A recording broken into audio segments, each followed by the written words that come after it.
afternoon, sir.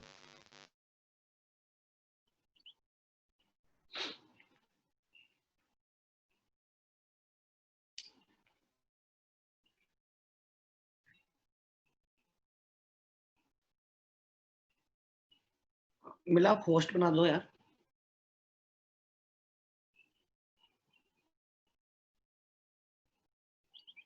मिला, हो गया है अभी यहाँ पर।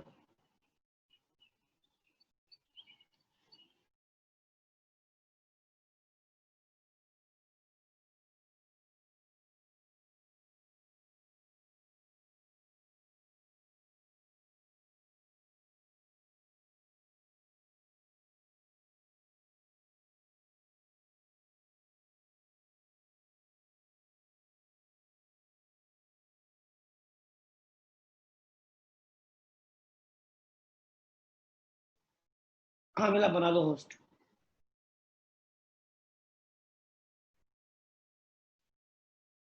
Thank you.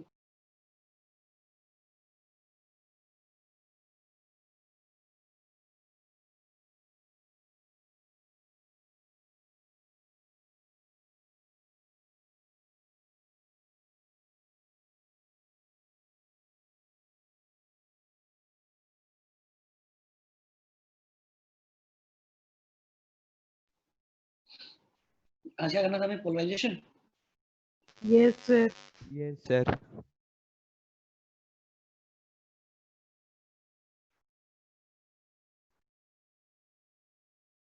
देखिए पोलराइजेशन।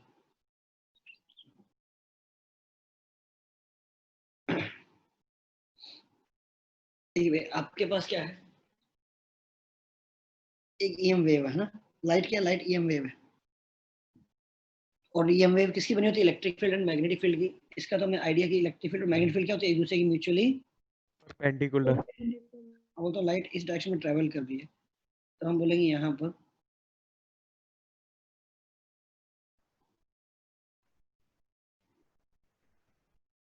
ऐसे ही आपको मान लो इलेक्ट्रिक फील्ड है। मैग्नेटिक फील्ड इसकी क्या होती है?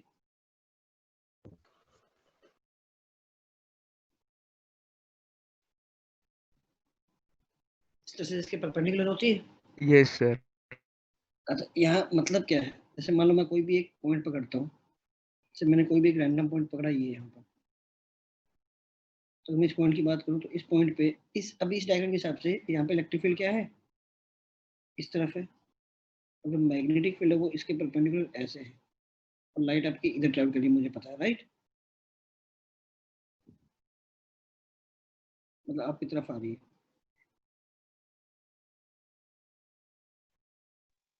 ये अब देखो, अब क्या है? इलेक्ट्रिक फील्ड, ये ऑसिलेटिंग इलेक्ट्रिक फील्ड है। मतलब अभी जो इलेक्ट्रिक फील्ड इस मैग्नीट्यूड की है, अब इसी डायरेक्शन में इसका मैग्नीट्यूड कम लगेगा, कम होने लगेगा, कम होने लगेगा। हो जाएगा। जब जीरो हो जाएगा तो मैग्नेटिक फील्ड भी इस डायरेक्शन में रहती है। ये एरो की लेंथ कम होती जाएगी। मतलब अगर मैं यहाँ पर और इसके टाइमलाइन बनाऊं तो इसी पॉइंट पे पहले ये एरो की लेंथ कम हुई, फिर लेंथ और कम हुई,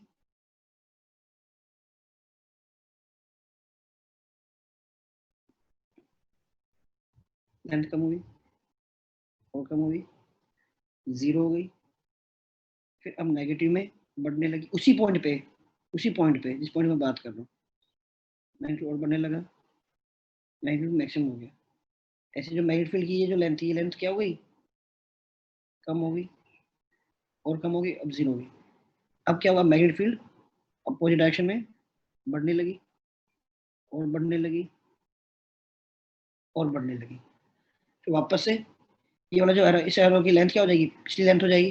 फिर इस एरो के अगले मोमेंट पे लेंथ और कम हो जाएगी, वापस क्या हो जाएगी? जीरो हो जाएगी, राइट? जीरो के बाद फिर से लेंथ इस डायरेक्शन बढ़ने लगी, फिर और बढ़ने लगी, फिर मैक्सिमम हो गई। फिर वापस ये लेंथ और कम होकर ये हो गई, फिर और कम होकर ये हो गई, फिर जीरो हो गई। फिर अपोजिट डायरेक्शन में लेंथ बढ़ने लगी, फिर और बढ़ने लगी, फिर लेंथ और बढ़ने लगी, फिर वापस से लेंथ और कम होने लगी, फिर और कम होने लगी। जब मैं बोल रहा हूँ लेंथ इंक्रीज है डिक्रीज हो रही है, तो एक्चुअली क्या है? इलेक्ट्रिक फील्ड का जो मैग्नीट्यूड है वो इंक्रीज है और डिक्रीज हो रहा है। और एरो क्या डिपेंड करता है? किस डायरेक्शन में।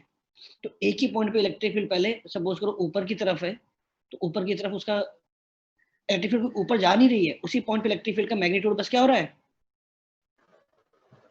बढ़ रहा है। Yes sir. अपर डायरेक्शन में उसका मैग्नीट्यूड धीरे धीरे कम होते होते 0 हो गया, फिर नेगेटिव डायरेक्शन में उसका मैग्नीट्यूड बढ़ने लगा, बढ़ते बढ़ते बढ़ते बढ़ते मैक्सिमम हुआ, वापस से उसी डायरेक्शन में नेगेटिव में ही रहते हुए, है ना, फील्ड अभी भी नीचे की तरफ लग रही है, और धीरे धीरे उसकी स्ट्रेंथ कम होते होते 0 हो गई, अब फील्ड ऊपर की तरफ लगने लगी और फील्ड की स्ट्रेंथ बढ़ती गई। ऐसे सिमिलरली सेम क्या है मैग्नेटिक फील्ड के साथ है, राइट। तो मैं एक पॉइंट पे कहीं भी बैठ जाऊंगा तो मुझे उस पॉइंट पे इलेक्ट्रिक फील्ड का मैग्नीट्यूड इंक्रीजिंग और डिक्रीजिंग दिखाई देगा, डायरेक्शन भी मुझे रिवर्स होती हुई दिखाई देगी। Same goes for magnetic field. ठीक सर है, ये आग किसकी वजह से रही है ये दोनों, इलेक्ट्रिक और मैग्नेटिक फील्ड?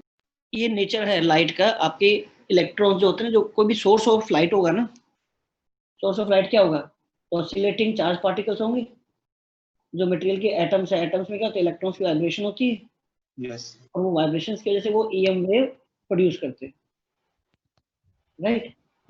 तो electrons are responsible for the generation of EM waves, light.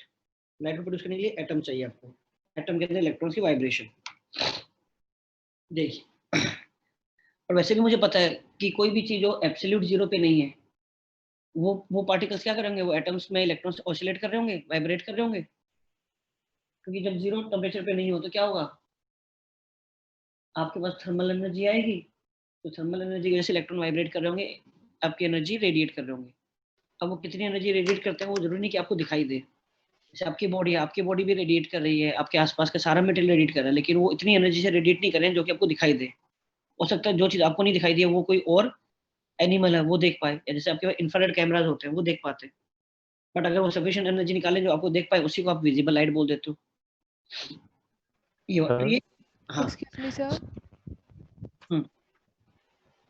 हम्म। अब प्लीज आप ये इंक्रीज और डिक्रीज वाला चीज एक बार दोबारा बता दो प्लीज। आपको इसमें क्या नहीं समझ आया, पहले आप बताओ, आपको कहाँ डाउट है। मतलब मैं स्पेस में किसी भी पॉइंट पे बैठ गया, पॉइंट पे बैठने के बाद मेरे पास एक डिवाइस है जो इलेक्ट्रिक फील्ड की डायरेक्शन भी नोट कर रहा है और इलेक्ट्रिक फील्ड का उसी पॉइंट पे मैग्नीट्यूड भी वेरी कर रहा है। ऐसा नहीं है कि भैया इस पॉइंट पे इलेक्ट्रिक फील्ड चलकर यहाँ पहुंच गई है, ये बस एरो क्या रिप्रेजेंट कर रहे हैं कि इस पॉइंट पे इलेक्ट्रिक फील्ड की स्ट्रेंथ कितनी है। तो आपका एक ओके सर। डिवाइस है जो मेजर कर रहा है डायरेक्शन क्या है, तो डिवाइस क्या बताएगा। आप डिवाइस की जब स्क्रीन देखोगे आपको क्या समझ में आएगी, उसी पॉइंट पे देखोगे तो धीरे धीरे मैग्नेटिक फील्ड की इलेक्ट्रिक फील्ड की वैल्यू की स्ट्रेंथ जो है, स्ट्रेंथ इलेक्ट्रिक फील्ड की वो बढ़ती जा रही है।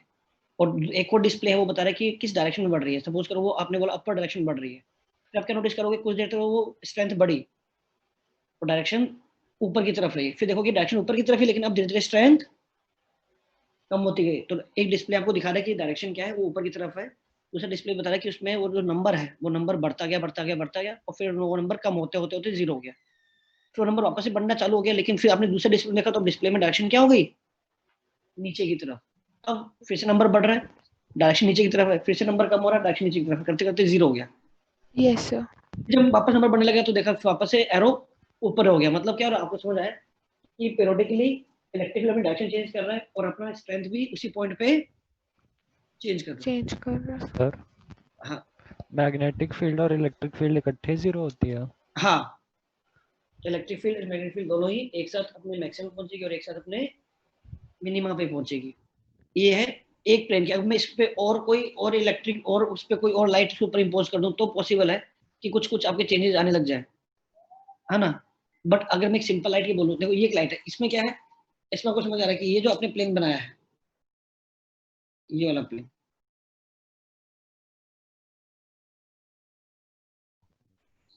सर ये सब एक ही पॉइंट पे हो रहा है ना? एक पॉइंट हो रहा है। ऐसे ऐसे इस लाइन पे ऐसे कैसे पॉइंट होंगे, इनफाइनाइट पॉइंट्स होंगे, हर पॉइंट पे ऐसा हो रहा है।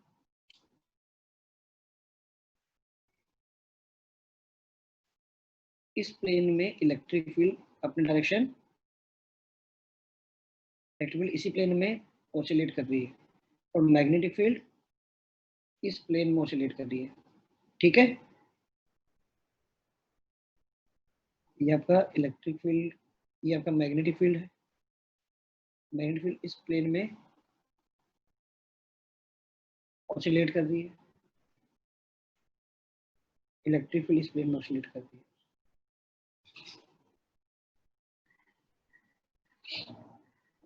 ये पॉइंट ले लिया, ये पॉइंट ले लिया, ये पॉइंट ले लिया, ये पॉइंट ले लिया, ये पॉइंट ले लिया, हर पॉइंट पे इलेक्ट्रिक फील्ड की वैल्यू बढ़ रही है कम हो रही है, और एक साथ बढ़ना कम नहीं होना है, जैसे ये पॉइंट है आपने रनिंग में इस मोमेंट पे अगर इस पे इलेक्ट्रिक फील्ड की मैक्सिमम है तो यार इस पॉइंट पे इलेक्ट्रिक फील्ड की वैल्यू क्या है इस टाइम 0 है, और इस पॉइंट पे इलेक्ट्रिक फील्ड की वैल्यू क्या है नेगेटिव में मैक्सिमम। लेकिन थोड़ी देर बाद क्या होगा, अब जहां पर पॉजिटिव मैक्सिमम था वो थोड़ी देर बाद क्या हो जाएगा 0, भाई थोड़ी देर बाद ये वाला 0 हो जाएगा, ये वाला 0 हो जाएगा, और ये वाला पॉइंट मैक्सिमम पे चला जाएगा। मैं आपको इसका एनिमेशन दिखाता हूँ, आपको और क्लैरिटी मिलेगी। तो अगर कुछ ऐसा हो रहा है ना, जैसे कि ये आपका इलेक्ट्रिक फील्ड का प्लेन फिक्स्ड है, मैग्नेटिक फील्ड का प्लेन भी क्या है फिक्स्ड है, इसे बोलते हैं plane polarised light. This is known as plane polarised light. और एक्चुअल में क्या होता है, आपने ये सेटअप लिया और इस सेटअप की आपने क्या की लाखों कॉपी बना ली है ना, इसको कॉपी पेस्ट कर दिया, और इसी सेटअप को क्या किया, को हल्का सा 1 डिग्री पे इंक्लाइन करके इसका जोड़ दिया। ये क्या बताएगा कि अब दो लाइट है इसके अंदर, एक का Yes. प्लेन बनाया वो है, और एक और लाइट है इसके साथ, इसमें क्या है लाइट, इसमें इलेक्ट्रिक फील्ड और मैग्नेटिक फील्ड का प्लेन स्लाइटली इससे क्या है Tilted. फिर उसके साथ 1 डिग्री के बाद एक और ऐसा सेटअप ऐड कर दिया, फिर एक और डिग्री साथ ऐसा ऐड कर दिया, फिर एक और डिग्री ऐसा ऐड कर दिया, तो आपको क्या दिखेगा, अब कैसे बोल सकते हो लाखों प्लेन पोलराइज्ड लाइट जुड़ गई है। और जब आपको यहाँ से दिखा जाएगा तो स्टैंडर्ड रिप्रेजेंटेशन कुछ ऐसा होता है।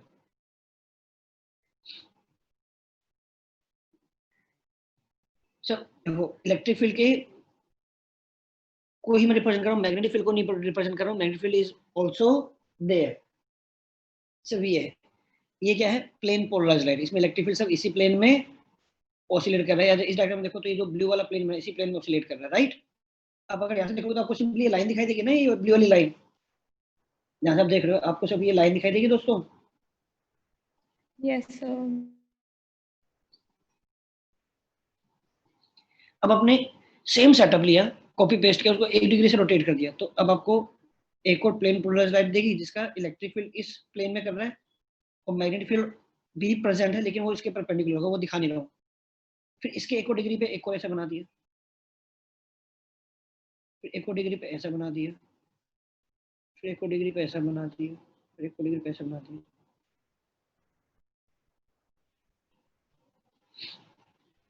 ऐसा पूरा सामने से देखोगे तो पूरी 360 डिग्री में कितने प्लेन बना सकते हो ऐसे, Infinite. एक एक डिग्री के गैप पे बनाए तो कितने प्लेन बन गए ऐसे 360, Yes. Yes, sir. आधे आधे डिग्री पे बनाए तो 720, ऐसे आधे डिग्री पे बनाए, ऐसे बहुत ही कम कम एंगल पे है। ऐसे तो ना जो एटम है, कोई एटम ये वाला प्लेन से लाइट छोड़ रहा है, कोई वाला एटम है जिसके थोड़े से एंगल पे लाइट छोड़ रहा है, तो कोई और एटम है जो इसके किसी और एंगल पे छोड़ रहा है, कोई एक और एंगल छोड़ रहा है। और मुझे पता है 1 सेकंड में आपको पता है फ्रीक्वेंसी कितनी होती है, ऑलमोस्ट 10 15 हर्ट्ज होती है स्पीड ऑफ लाइट को। चलो एक काम करो, विजिबल लाइट से डिवाइड कर दो, तकरीबन तकरीबन क्या मान लूं 400 500 600 कुछ मान लूं तो मन करता है, नैनोमीटर है ना। Yes, sir. 10⁻15 दो जीरो काट भी दो, एक जीरो काट भी दो, तो 10⁻13 14 चला गया। तो 1 सेकंड में 10⁻13 या 14 पल्सेस आप छोड़ रहे होते हो। चलो कितना ह्यूज नंबर है।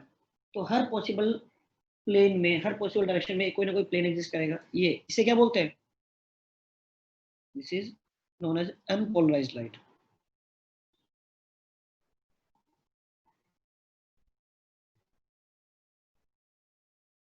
Unpolarised light. पोलराइजेशन का मतलब क्या है कि अगर इलेक्ट्रिक फील्ड जो लाइट आ रही है उसका सिर्फ एक ही प्लेन में वाइब्रेशन हो रहा हो, that is polarised light.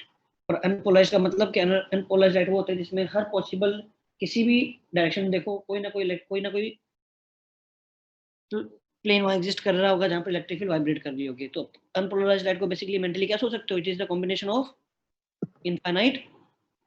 Polarised. अब क्या होता है, एक पोलराइजर होता है, पोलराइजर एक ऐसा मटेरियल है जब इसमें से लाइट पास कराओगे तो वो क्या करेगा, बाकी सारी वाइब्रेशंस को एब्जॉर्ब कर लेगा, सिर्फ एक पर्टिकुलर डायरेक्शन में के प्लेन को ही वाइब्रेट करने देगा, राइट। Yes. मतलब हर एक का कुछ कुछ, मान लो मैं बोलूं कि ऐसा कुछ है ये बना है, जब मैं लाइट को पास कराऊंगा तो पॉसिबल है कि सबका सब इस पार्ट इसके अलॉन्ग जो कंपोनेंट है सब वही कंपोनेंट आपको दिखाई देगा, बाकी सारे कंपोनेंट्स एब्जॉर्ब हो जाएंगे। अब जब इसको दिखाने का तरीका क्या होता है, इसको आप ऐसे रिप्रेजेंट कर देते हो, जैसे यार ये कोई भी अपने ये वाला एरो पकड़ा, सपोज मैं ये वाला एरो बना रहा हूँ, ये वाला इस पर्टिकुलर को देखो, इस पर्टिकुलर को देखो, तो इलेक्ट्रिक फील्ड को एक एक्स में तोड़ सकता हूँ और एक वाई में तोड़ सकता हूँ इसको। ये जो ऑसिलेशन हो रहा है इसको मैं मान सकता हूँ ये किसका कॉम्बिनेशन है, sum X and sum Y. Y. इसका भी sum X and sum Y, ये तो एक्स वाई में है ही, इसका भी sum X and sum Y, sum X and sum Y, sum X and sum Y, sum X and sum Y. ये अलग नहीं है, ये तो पूरा एक ही है, ये तो पूरा एक ही है, ये पूरा एक ही है, ये पूरा एक ही है। मतलब कोई भी, मतलब अब ये इस प्लेन में आपका वाइब्रेशन हो रहा है, आप मान सकते हो कि इसको हटाओ, कुछ वाइब्रेशन ऐसा हो रहा है और कुछ वाइब्रेशन ऐसा हो रहा है, सच दैट कि इन दोनों का जो रिजल्टेंट है वो इसके एम्पलीट्यूड के, इलेक्ट्रिक फील्ड वेक्टर है, एक वेक्टर को मैं दो पार्ट्स में तोड़ सकता हूँ ऑफ एप्रोप्रिएट लेंथ। तो इसको हटाया मैंने, इसको मैंने रिमूव कर दिया और मान लिया कि ये है ही नहीं, इसके बजाय दो ये ऑसिलेट कर रहे हैं। फिर मैंने कोई और लिया, इसको मैंने मान लिया कि दो इन्हीं दो का टूट के बना हुआ, सच दैट इन दोनों का रिजल्टेंट मिला के ये आ गया। अब इसको भी हटा दो, तो ऐसे जितने भी ये सबको हटा के मैं क्या मान सकता हूँ, सबका एक्स और सबका वाई।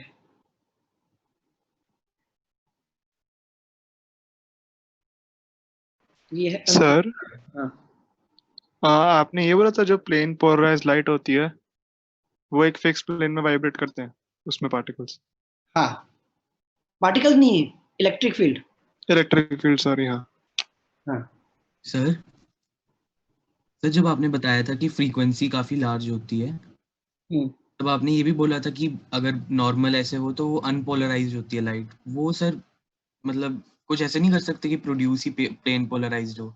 नहीं, क्यों? क्योंकि यार आपके पास एटम्स के वाइब्रेशन ना वैसे नहीं होते ना, वो हर मटेरियल नहीं कर सकता, बहुत ही कम स्पेसिफिक मटेरियल होते हैं जिनकी वजह से जो इस तरह से क्रिएट कर सकते हैं। आप इसको क्रिएट भी नहीं करते हो, आप कोई भी सोर्स होता है वो हमेशा अनपोलराइज्ड ही क्रिएट करता है, उसको आप किसी पर्टिकुलर सॉल्यूशन से पास करा के या किसी मटेरियल में से पास करा, वो मटेरियल खास मटेरियल होते हैं।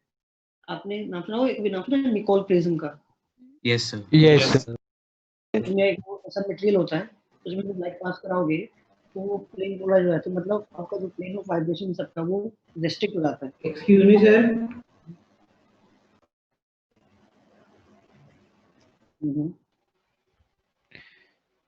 सर हम पढ़ते थे ऑर्गेनिक केमिस्ट्री में कुछ मॉलिक्यूल्स लाइट को लेफ्ट में रोटेट करते हैं, कुछ राइट में रोटेट करते हैं। हाँ तो सर ये मॉलिक्यूल्स भी मतलब पोलराइज कर सकते हैं लाइट को? वही तो, जब किसी मटेरियल में से पास कराते हो तो वो है क्या, पोलराइजेशन हो क्यों रहा है? मटेरियल के एटम ही तो है, वो कुछ इस तरह से अरेंज्ड, उनकी अरेंजमेंट कुछ इस तरह से है, स्ट्रक्चर ऐसी है कि जब लाइट भेजोगे तो उस स्ट्रक्चर की वजह से वो कुछ पर्टिकुलर प्लेन में ही वाइब्रेट कर सकते हैं एटम, और जो प्लेन ऑफ वाइब्रेशन है वो डिसाइड करता है कि भाई वो लाइट किस डायरेक्शन में कितनी निकलेगी। तो वो सारा क्या, वो तो माइक्रोस्कोपिक लेवल पे चले गए। मैक्रोस्कोपिक लेवल पे हमें पता है कि लाइट पास कराई, अंदर कुछ मॉलिक्यूल्स आपके एटम्स है वो वाइब्रेट हुए, उनको मटेरियल्स कुछ इस तरह से अरेंज थे वो आपके एटम्स कि भैया वो जब लाइट गिरेगी तो एक पर्टिकुलर प्लेन में ही वाइब्रेट कर पाएंगे, और उस प्लेन वो वाइब्रेशन विल डिसाइड कि आपकी लाइट किस डायरेक्शन में पास करेगी और कौन सा पार्ट एब्जॉर्ब हो जाए, कौन सा पार्ट एब्जॉर्ब नहीं होगा। और हर मटेरियल नहीं कर सकता, बहुत रेयर मटेरियल होते हैं जो ही कर सकते हैं, इसलिए हर मटेरियल पोलराइजर की तरह नहीं होता। जो आपके अच्छे शेड्स आते हैं, गॉगल्स आते हैं, जो सबसे कॉमन है वो रेबन, हमने सुना होता है ना, रेबन कंपनी है, उसके दो शेड्स आते हैं, एक तो ब्रांड है इसलिए वो महंगा है, लेकिन उसमें भी आपको अगर सेम ब्रांड जैसे मतलब आपको सेम डिजाइन का आपको शेड्स चाहिए ना, आपको ग्लासेस चाहिए। ऐसे सबसे कॉमन क्या एविएटर स्टाइल होता है ना यार, एविएटर जो दबंग वबंग में ये सब पहनते हैं, यस सर। उसमें ना एक रेबन लिखा होता है, ऐसे कुछ कुछ लिखा होता है, यस सर। या ना एक जगह में ना पी लिखा होगा ग्लासेस के ऊपर, कुछ में लिखा होता है कुछ में नहीं लिखा होता है। जिन पे पी लिखा होता है ये आपके ग्लास है ना, वो होता है वो उसमें जो मटेरियल लगा होता है वो पोलराइजर होता है। वो ग्लासेस आपके ऑलमोस्ट ट्वाइस कॉस्ट के आते हैं, जो कि नॉर्मल जिसमें पी नहीं होगा। दोनों ही ओरिजिनल है, लेकिन पोलराइजर का मतलब क्या है कि जब लाइट इसके थ्रू पास होगी तो मुझे पता है वो क्या कर रहा है, आधी एनर्जी एब्जॉर्ब कर रहा है। एनर्जी एब्जॉर्ब कर तो आपकी आंखों में लाइट कम आती है, जब लाइट कम आती है तो आपको ग्लेयर कम मिलता है। तो जो लोग ऐसे जो स्नो वगैरह पे जब जो ना ट्रैकिंग वगैरह करते हैं, आपके माउंट एवरेस्ट पे चढ़ाई करते हैं, वहाँ ना स्नो ब्लाइंडनेस हो जाती है, क्योंकि वहाँ स्नो से लाइट बहुत रिफ्लेक्ट होती है। तो वो जो शेड्स पहनते हैं वो पोलराइजर होते हैं। जो शिपिंग करते हैं, सेलिंग करते हैं, तो सूरज की जो लाइट है वो पानी पे गिर के बहुत ज्यादा रिफ्लेक्ट होकर आपकी आंखों में ग्लेयर बहुत पड़ता है। तो ना इससे वहाँ ब्लाइंडनेस होने का खतरा होता है, वहां पर वो पोलराइजर यूज करते हैं। नॉर्मली जब आप धूप में निकलते हो तो नॉर्मल चश्मे पहनोगे तो वो आपको डार्क दिखाई देगा, लेकिन वो एनर्जी एब्जॉर्ब नहीं कर रहा है, कुछ पार्ट एब्जॉर्ब करेगा, लेकिन पोलराइजर डायरेक्टली आधी एनर्जी गायब कर देता है। और आसपास से आने वाली लाइट को जब है ना कि रैंडम जो स्कैटरिंग है, रिफ्लेक्शन को जब कम करता है, तो आपकी आंखों को ने पहली बात तो इतनी एनर्जी नहीं पहुंच रही, तो आपकी आंखें गर्म नहीं होती है। धूप में जब निकलते हो चश्मा लगा के फायदा ये होता है कि आपको ज्यादा ग्लेयर नहीं दिखता है और आपको चीज थोड़ी क्लियर दिखती है। जब आप किसी पोलराइजर को ग्लास को पहनोगे ना तो किसी चीज को देखोगे तो आपको ना उसमें थोड़ी ज्यादा क्लैरिटी दिखेगी। क्लैरिटी को दिखाई देगी क्योंकि जो रैंडम जगह से स्कैटर होने वाली लाइट जो आपको गिरती है, जो कि आपके फोकस को कम करती है, वो लाइट रुक जाती है, तो आपका फोकस बढ़ जाता है और आपको चीजें क्लियर भी दिखाई देती है। तो इसलिए ये ग्लासेस महंगे होते हैं, क्योंकि ये मटेरियल इजीली अवेलेबल नहीं है, बनाने की कॉस्ट होती है। देखो ये देखो ये हुआ। अब देखो इसको रिप्रेजेंट कैसे करते हैं, ये मेरी अनपोलराइज्ड लाइट है। अनपोलराइज्ड लाइट मतलब मैंने सबको एक्स और वाई में तोड़ लिया। इसको दिखाने का तरीका क्या होता है, ऐसे दिखा दिया। ये जो लाइन है ना, ये लाइन, इसको मैंने डॉट्स दिखा, डॉट क्या रिप्रेजेंट करता है, इस प्लेन के परपेंडिकुलर मैग्नेटिक फील्ड नहीं, इलेक्ट्रिक फील्ड को मैंने तोड़ लिया एक्स में और से वाई में, और उसको मैंने बोल दिया जेड। दो परपेंडिकुलर डायरेक्शन तोड़ लिया। एक्चुअल में ये है, एक्चुअल में ये, और हर प्लेन, हर किसी डायरेक्शन में देखो उसमें एक प्लेन एग्जिस्ट कर रहा होगा जिसमें इलेक्ट्रिक फील्ड वाइब्रेट कर रही होगी। उसको मैथमेटिकल करने के लिए मैंने क्या किया, इसको किस तरह से तोड़ा हुआ है। कोई भी रैंडम थी, मैंने बोल दिया ना, कोई भी वेक्टर को दो वेक्टर का सम मान सकता हूँ। तो जैसे ये इसकी एक मान लो कि ये वाला था ही नहीं, ये वाला था ही नहीं, हटाया इसको मैंने, हटा दिया, तो ये है ही नहीं मेरा। इसकी जगह दो एप्रोप्रिएट, जैसे मान लो ये 45 डिग्री पे नेट आता ई नॉट, तो ये क्या मान लेते हैं, ई नॉट बाई रूट टू का इधर वाइब्रेशन और ई नॉट बाई रूट टू का इधर वाइब्रेशन हो रहा है ना। Yes sir. ठीक है, तो जब आप कोई भी थीटा लोगे, ये मान लो ई है, सपोज करो कोई भी आपने लिया ई नॉट, तो इसका एक्स में कंपोनेंट कितना है,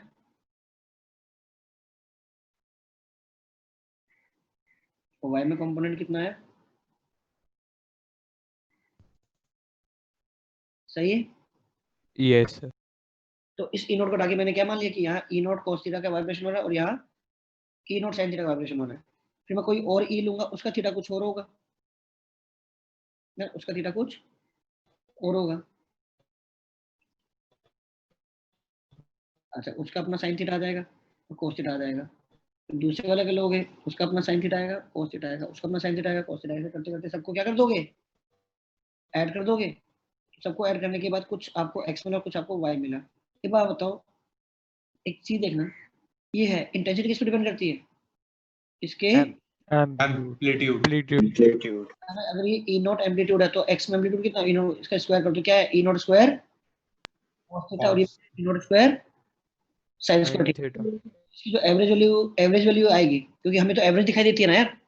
यस सर। क्योंकि इतने ज्यादा ऑसिलेशन हो रहे हैं कि हमें तो एवरेज दिखाई देगी। तो ये क्या है, ई नॉट स्क्वायर बाय 2 इधर और ई नॉट स्क्वायर बाय 2 इधर। दूसरे का भी ई नॉट स्क्वायर बाय 2 इधर, ई नॉट स्क्वायर बाय 2 इधर, ई नॉट स्क्वायर बाय 2 इधर, ई नॉट स्क्वायर बाय 2 इधर। करते करते करते एक्स में टोटल कितनी एनर्जी दिखा देगी, ई नॉट स्क्वायर बाय 2, और वाई में भी, मतलब यहाँ के एम्पलीट्यूड का स्क्वायर बाय 2, यहाँ के स्क्वायर बाय 2, और एम्पलीट्यूड का स्क्वायर किसके प्रोपोर्शनल होता है, इंटेंसिटी। तो जो भी लाइट आने लगे, लाइट की टोटल इंटेंसिटी आप मान सकते हो कि आई नॉट बाय 2 इस डायरेक्शन में और आई नॉट बाय 2 जो टोटल एनर्जी का कंट्रीब्यूशन इलेक्ट्रिक फील्ड का, तो इलेक्ट्रिक फील्ड कंट्रीब्यूट करिए एनर्जी में, इंटेंसिटी में, राइट। तो मान लो कि आधी एनर्जी आपके इस वाइब्रेशन की वजह से और आधी एनर्जी इस इलेक्ट्रिक फील्ड की वाइब्रेशन की वजह से, राइट। तो मैं किसी एक को भी रोक दूंगा तो आपके पास कितनी एनर्जी निकलेगी बाहर, कितनी इंटेंसिटी मिलेगी, आई नॉट बाय 2 मिलेगी। तो पहले तो मैं बहुत सिंपल से एक डायग्राम बनाता हूँ, उसके बाद मैं आपको एनिमेशन दिखाऊंगा कि आपने यहाँ से एक अनपोलराइज्ड लाइट भेजी, और जो कोई रट्टा नहीं है कि आप इस ऐसे से मानो, आप कोई भी रैंडम डायरेक्शन मान सकते हो ना, आपका मन है तोड़ने का, तो अब एक वेक्टर को सबको इसके अलोंग तोड़ो और सबको इसके अलोंग तोड़ लो, क्या फर्क पड़ता है, ये भी अनपोलराइज्ड है। सबको इसके अलोंग तोड़ो, सबको इसके अलोंग तोड़ो, क्या फर्क पड़ता है यार। इसने बोला कि मैं एक्स और वाई ही चूज करूँ, मैं एक्स और वाई तो किसी भी दो डायरेक्शन चूज कर सकता हूँ और सारे वेक्टर हो सकता हूँ, है ना। तो ये आपका अनपोलराइज्ड लाइट है। सर आप ये बता दो, जो आपने 3 स्ट्रेट लाइंस बनाई हैं ये ऊपर, ये यस सर, हाँ, ये कैसे बनाई है मतलब? ये यार ये तो डायरेक्शन है, मैं साइड भी बना रहा हूँ ना। ये लाइट ट्रेवल कर रही है। ये जो गोला, इस गोले को मैंने यहाँ बना दिया, और मैंने इस पूरे गोले में क्या किया, सबको एक्स में थोड़ा, सबको वाई में थोड़ा, तो ये मैंने दिखा दिया एक्स और ये दिखा दिया वाई है। अब ऐसे दिखाने के बजाय क्या रिप्रेजेंट कर देते हैं, ये जो है ये क्या है, इन दोनों लाइन के क्या है, इस लाइन के और इस लाइन के ये वाला कंपोनेंट क्या है, इसके परपेंडिकुलर है। तो उसको मैंने डॉट से दिखा दिया। डॉट क्या दिखा रहा है इस डायग्राम में, परपेंडिकुलर टू द। भाई मैं ऐसे बार बार बनाने से तो मच बेटर है ना, कि मैं ऐसे या तो ऐसे बनाते जाओ, जिसमें मेहनत ज्यादा है दिखाने वो में। z एक्सिस पे दिखा रहा है सीधा से। हाँ ये लाइट अभी ट्रेवल कर रही है आपको, ऐसे दिखा दो तब भी चलेगा। या इस एरो दिखाने में इसको क्या दिखा दो, डॉट से दिखा दो, ठीक है। Okay sir. लाइट ट्रेवल कर रही है। तो यहाँ पर क्या होता है, यहाँ पर आपको एक पोलराइजर रखा होता है, मटेरियल रखा हुआ है, पोलराइजर बोलते हैं, पोलराइजर है। अब ये एक मटेरियल है। इस मटेरियल की खास बात है कि पर्टिकुलर डायरेक्शन में की लाइट को तो एब्जॉर्ब कर लेगा और उसके परपेंडिकुलर डायरेक्शन की लाइट को एमिट कर देगा। सपोज करो इसको बोलते हैं पासिंग एक्सिस, तो मान लो इसकी पासिंग एक्सिस ऐसे है, मान लो this is the passing axis, this is the passing axis. तो इलेक्ट्रिक फील्ड के वो सारे कंपोनेंट जो इसके अलोंग है, मतलब इनमें ऐसे ये बताओ, ये दो ही हैं एक्चुअल रियलिटी में, इनमें इनफाइनाइट है ऐसे, इनफाइन तो सबका इसके अलोंग वाला कंपोनेंट क्या हो जाएगा, पास हो और इसके परपेंडिकुलर कंपोनेंट अब्जॉर्ब एब्जॉर्ब हो जाएगा। तो जो पास करेगा तो सबका सब इस डायरेक्शन के अलोंग कंपोनेंट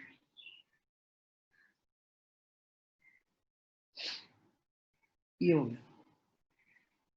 अच्छा इसके आगे फिर क्या करते हैं, चेक करने के लिए लाइट ये पोलराइजर है, ये पोलराइज्ड है नहीं, तो क्या किया, ऐसे रख के इसकी जो एक्सिस है वो इसके परपेंडिकुलर रख दी।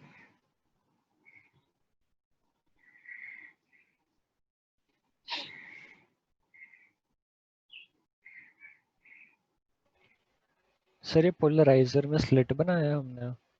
एक्चुअल में कोई स्लिट दिखती है, एक्चुअली में स्लिट नहीं है ये, एक्चुअल में क्या है, इसे बोलते हैं पासिंग एक्सिस, की किस एक्सिस के अलोंग वो इलेक्ट्रिक कंपोनेंट को पास कर देगी।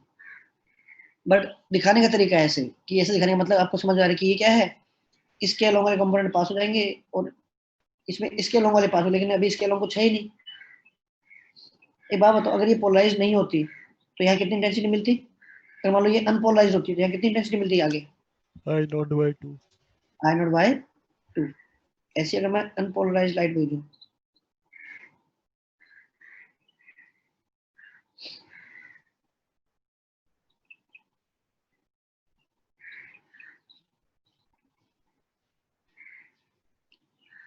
और ये मेरी पासिंग एक्सिस है,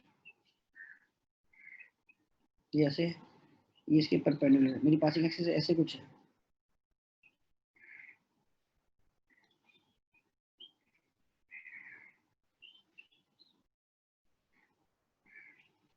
यहाँ जो लाइट मिलेगी, अब क्या करो, सबको इसके अलोंग तोड़ लेते ना यार, यस सर थोड़ा और इसके परपेंडिकुलर थोड़ा, आई हमको नॉट बाय ये भी क्या मिलेगी आपको, हाँ या ना। यस भाई किसने बोला आप ऐसे डायग्राम बनाओ, मुझे तो पता कि वो तो मेरे ऊपर था ना, मैं एक्स वाई कैसे चूज करता है, इसके हिसाब से मैं क्या करता, अपना जो भी बनाता मैं ऐसे बनाता, ऐसे बना दिया और ऐसे बना दिया, बी वाले पास हो जाते और ये वाले रुक जाते। इसको ऐसे इमेजिन करो ना यार, कि एक्चुअल में क्या है, अनपोलराइज्ड लाइट आ रही है। अब जितने भी इलेक्ट्रिक फील्ड वाइब्रेट हैं, उन इलेक्ट्रिक फील्ड का सारा इसके अलोंग वाले कंपोनेंट इसके अलोंग तोड़ो और इसके परपेंडिकुलर तोड़ो, इसके अलोंग वाली पार्ट के जो आपके इलेक्ट्रिक फील्ड है वो कंपोनेंट क्या होगा, पास हो जाएगा, और उसके परपेंडिकुलर वाला एब्जॉर्ब हो जाए एब्जॉर्ब हो जाएगा। तो जब अनपोलराइज्ड लाइट है तो उसके सामने आप पोलराइजर किसी भी कैसे भी रख दो, आपको आई नॉट बाई 2 मिलेगी। लेकिन एक बार जब आपके आई नॉट बाई 2 मिलेगी तो आपको पता लग गया जैसे कि अब इसमें इस पर्टिकुलर डायरेक्शन में ही ये घूम सकते हैं। तो अगर आप इसके परपेंडिकुलर रख दोगे, पहले वाले के परपेंडिकुलर रख दोगे, तो यहाँ इंटेंसिटी जीरो होनी चाहिए। जीरो का मतलब क्या है, ये जो लाइट आ रही है वो क्या है, पोलराइज थी। अगर ये अनपोलराइज होती तो अगर मैं इसको जैसे मर्जी रख देता, यहाँ क्या हो जाता, आई नॉट बाय हो जानी चाहिए थी। तो इसको एनालाइजर बोल दिया जाता है।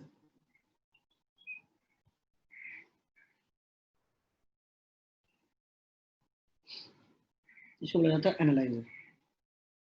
अब देखिए, अब अगर मान लो आपने पोलराइजर रखा हो, मान लो कि ये इसकी ये वाली इसकी पासिंग एक्सिस है। रियल में कोई फिजिकल स्लिट नहीं होती भाई, इमेजिनेशन है कि अगर मान लो कोई स्लिट होती इस टाइप से,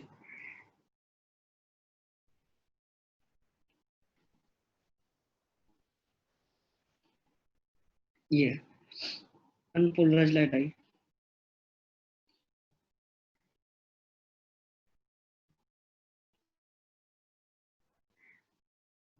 ठीक है, जब यहाँ से पास किया तो ये आई नॉट बाय 2।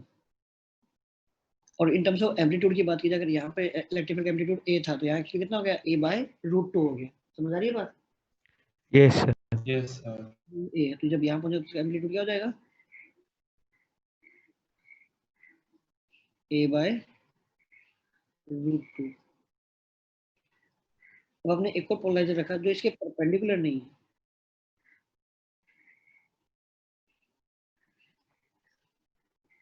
मतलब इसके परपेंडिकुलर कुछ थीटा एंगल पे ही इसकी स्लिट है।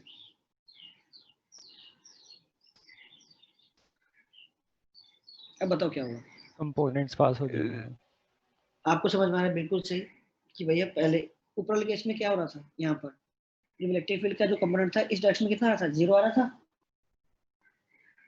जब आपके पास ये वाली वाइब्रेशन यहाँ से पास हो रही थी तो कितना कंपोनेंट जो इस स्लिट के अलोंग आएगा, तो इस डायरेक्शन में कितनी, मतलब आप किसी भी वेक्टर को दो डायरेक्शन तोड़ सकते हो ना, इस वेक्टर को फर्दर तोड़ लो इस डायरेक्शन में और इस डायरेक्शन में, इसका इस डायरेक्शन में तोड़ोगे तो कितना कंपोनेंट आएगा, 0, Yes, sir. पास नहीं होगा। ऐसे जो ये इलेक्ट्रिक फील्ड आपके पास आ रही है, आप ऐसे सोचो कि आपने इसको क्या किया, ऐसे तोड़ा, मान लो ये जो कंपोनेंट है वो किसका कॉम्बिनेशन है, इन दो वाइब्रेशन का कॉम्बिनेशन है, राइट। ये वाली वाइब्रेशन तो कट गई, पास नहीं हो पाएगी, सब ये वाली वाइब्रेशन पास हो पाएगी, तो यहाँ जो भी एम्पलीट्यूड था उसका सब क्या आया, Cos component. ये बाय √2 था, इसका सब कौन सा कंपोनेंट आया, Cos theta. Cos. ये होती है वो इसके Square. या a स्क्वायर, और a स्क्वायर क्या थी, a स्क्वायर कॉरस्पॉन्डिंग इंटेंसिटी क्या थी, I naught by. I naught by 2 cos square. Yes.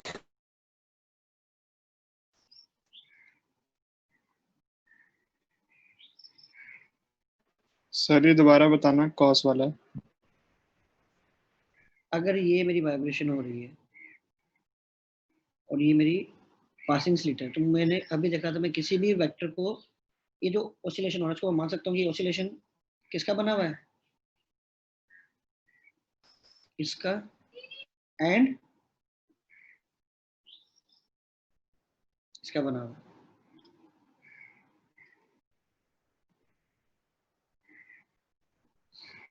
ठीक है, ये एंगल थीटा है। तो जो कंपोनेंट, अब मैं भूल जाऊं कि ये था भी, इसको भूल जाओ कि ये कभी होता भी था,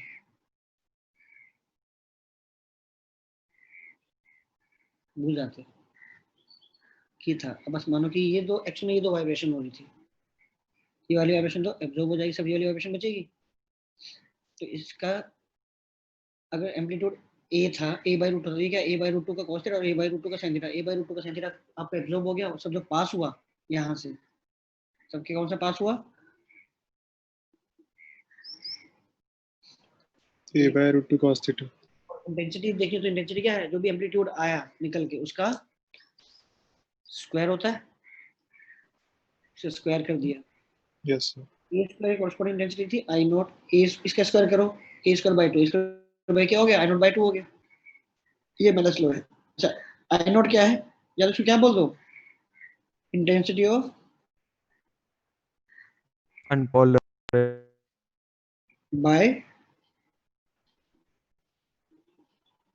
या फिर ये क्या हो गया, इंटेंसिटी ऑफ वन टाइम, है ना। Yes, sir. तो इसको थीटा हो गया।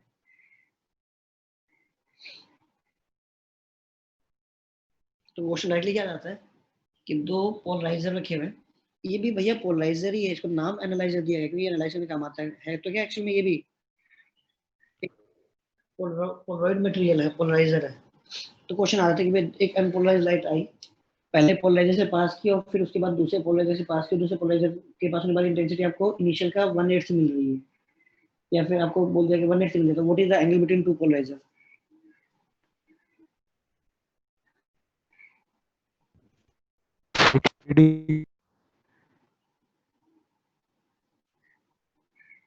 है ना, मैं बोला 1/8 से मिल रही है, तो बस यहाँ क्या रख दो, I not by 8, I not by 2 से कट जाएगा, क्या बचेगा 1/4 का स्क्वायर लेके रूट ले लिया, 1/2 बचा, 1/2 बचा, कितना एंगल हो गया 60 डिग्री।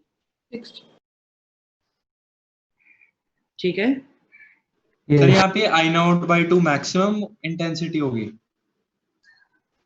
समझा, 9/2 मैक्सिमम क्यों होगी? मैक्सिमम तो कब होगी, जब अनपोलराइज होगी, पोलराइजेशन में तो इंटेंसिटी कम हो रही है ना। I0/2 पोलराइजेशन के बाद जो मैक्सिमम होगी वो I0/2 होगी। I0/2 ही होगी, उसके अगले वाले पोलराइजर को उसके पैरेलल रख दो, थीटा 0 कर दो। सोचो ना, अगर मैं इसको इसी के अलोंग रख देता ऐसे, तो एज इट इज ये सिंपली पास कर जाता, क्यों अब्जॉर्ब यस होता। तो मतलब एक बात, तो अगर तो क्या तरीका हो गया कि अगर मैं ये सामने वाले को, अगर मैं धीरे धीरे पहले इसके रखा पैरेलल और धीरे धीरे मान लो मैं उसको रोटेट करना चालू करूं, तो इंटेंसिटी क्या होगी, कम होती जाएगी। और जैसे 90 होगा कितनी हो जाएगी, 0। और वापस और फर्दर रोटेट किया फिर से, बढ़ने स्टार्ट फिर बढ़ने लगेगी सर। ऐसे था। मैं धीरे धीरे इसको, ये आपका पोलराइजर है, दो पोलराइजर आपके पास,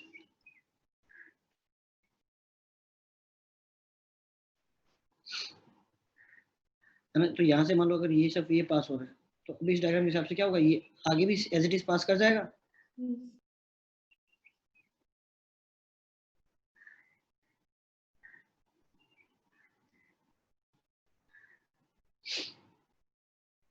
सर एक सेकंड दोस्त, है ना। अब इसको धीरे धीरे क्या, अगर आप रोटेट करना चालू करोगे तो इसकी एक्सिस आपकी चेंज होती जाएगी, तो इंटेंसिटी कम होते होते 90 पे जाके 0 हो जाएगी, और फिर इसको और रोटेट करोगे तो क्या होगा, फिर से इंटेंसिटी बढ़ने लगे बढ़ने लगेगी, और फिर करते करते वापस जब ये पैरेलल हो जाएगा, फिर से इंटेंसिटी I0/2 मिलने लगेगी, फिर घुमाओगे फिर से इंटेंसिटी कम होने लगेगी। तो अगर आप ऐसे सोचो कि आपके पास लाइट आ रही है, और मान लो मैं पहले लाइट आ रही है, इंसिडेंट हो रही है, सब पहला पोलराइजर उठाओ, अगर मैं पहले पोलराइजर को जैसे मर्जी ओरिएंटेशन रख दूं, बाहर इंटेंसिटी क्या मिलेगी। I0/2 तो अगर लाइट आ रही है और आपके पोलराइजर को घुमाने से इंटेंसिटी पे कोई फर्क नहीं पड़ रहा है, मतलब आने वाली लाइट क्या है, पोलराइज्ड या अनपोलराइज्ड। बट अगर किसी पोलराइजर को घुमाने से अगर इंटेंसिटी वेरी करी, इसका मतलब क्या है, जो लाइट इंसिडेंट हो रही है उस पर, वो उस पर इंसिडेंट होने वाली लाइट क्या है, ऑलरेडी पोलराइज्ड। ये तरीका हो जाता है। तो हम इससे पहले आप नोट करो, से पहले ये एक एनिमेशन दिखा, एक मतलब एक वीडियो है वो दिखाता हूँ, उसको समझिएगा। सर हम्म, सर पोलराइजर अब्जॉर्ब ही करता, रिफ्लेक्ट नहीं कर सकता लाइट को। एक रिफ्लेक्शन तो हमेशा यार देख, ट्रांसमिशन, एब्जॉर्प्शन, रिफ्लेक्शन, ये तो क्या है, ऐसे प्रोसेस जो कि हर मटेरियल करेगा ही करेगा। अगर वो ज्यादा पार्ट एब्जॉर्ब कर लेगा, है ना, और उसने सारे एब्जॉर्ब कर ले, तो वो लाइट पास ही नहीं हुई, तो मटेरियल क्या दिखा आपको, ओपेक दिख गया। एक बात तो, किसी भी लाइट ट्रांसमिट हो रही है तो मटेरियल कैसा दिखाई देगा आपको, ट्रांसपेरेंट।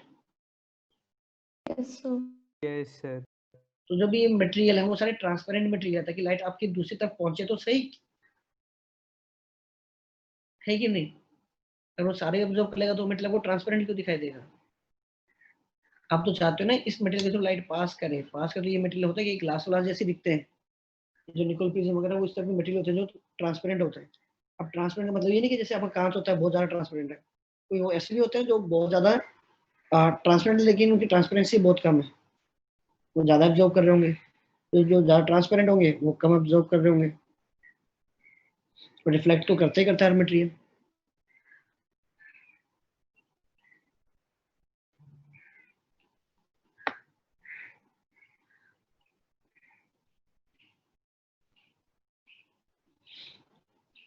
चलिए,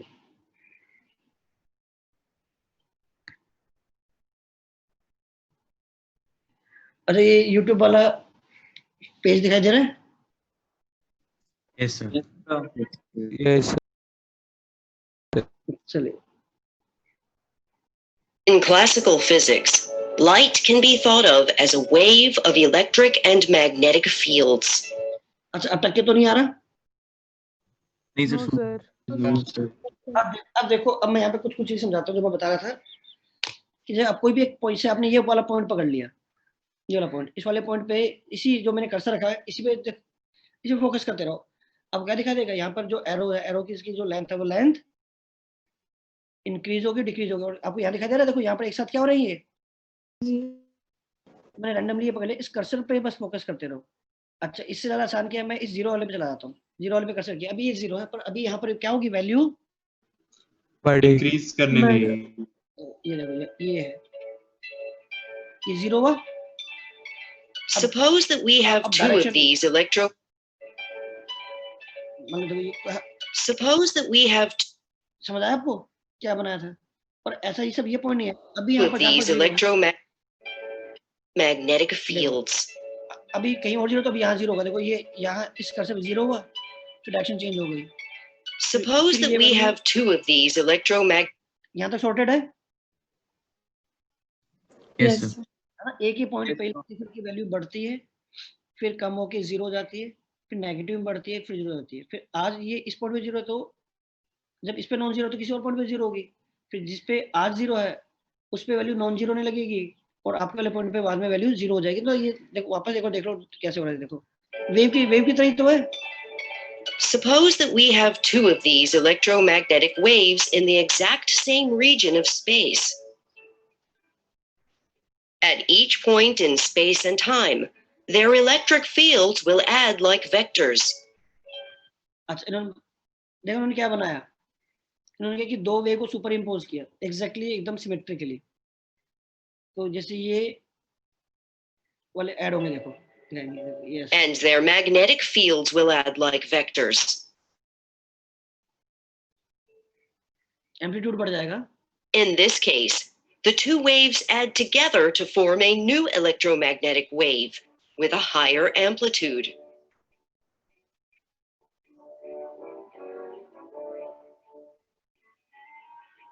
ये नई वेव बन गई। Now let us consider a new scenario.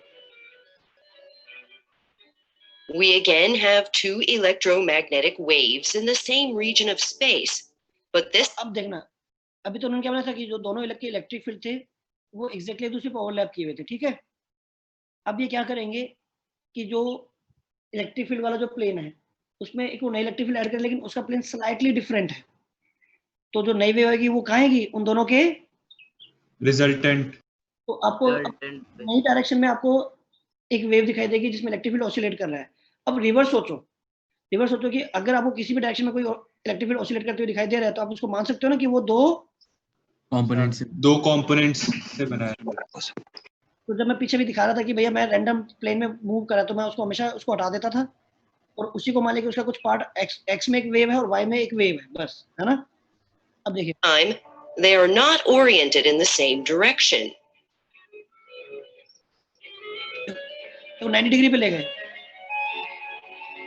As before, the electric field will add like vectors. ऐसा ये देखना, अब क्या एक की इलेक्ट्रिक फील्ड ऊपर है और एक की इलेक्ट्रिक फील्ड इसके परपेंडिकुलर है, राइट। इन्होंने क्या किया, मैग्नेटिक फील्ड वाले को रिमूव कर दिया, ऑलराइट, क्लैरिटी के लिए, ताकि आपको वेक्टर एडिशन दिख जाए। ये ऐसे हुआ है, इन दोनों मिला के एक नई वेव बनेगी। अब जो नई वेव बनेगी ना, देखना वो कैसे वाइब्रेट कर रही होगी उसको देखेंगे, फिर वापस उसको रिट्रेस करेंगे। अच्छा इसको हटाओ, तो उसको मान लो कि दो डिफरेंट लाइट की बनी हुई है, एक का प्लेन पोलराइजेशन क्या है, ये वायलेट वाला, और एक का जो प्लेन जो ऑसिलेटिंग है वो क्या है, ये पिंक वाला। हेड टू टेल जोड़ा,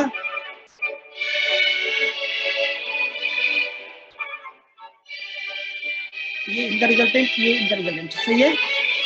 Yes, sir. And the magnetic fields will add like vectors.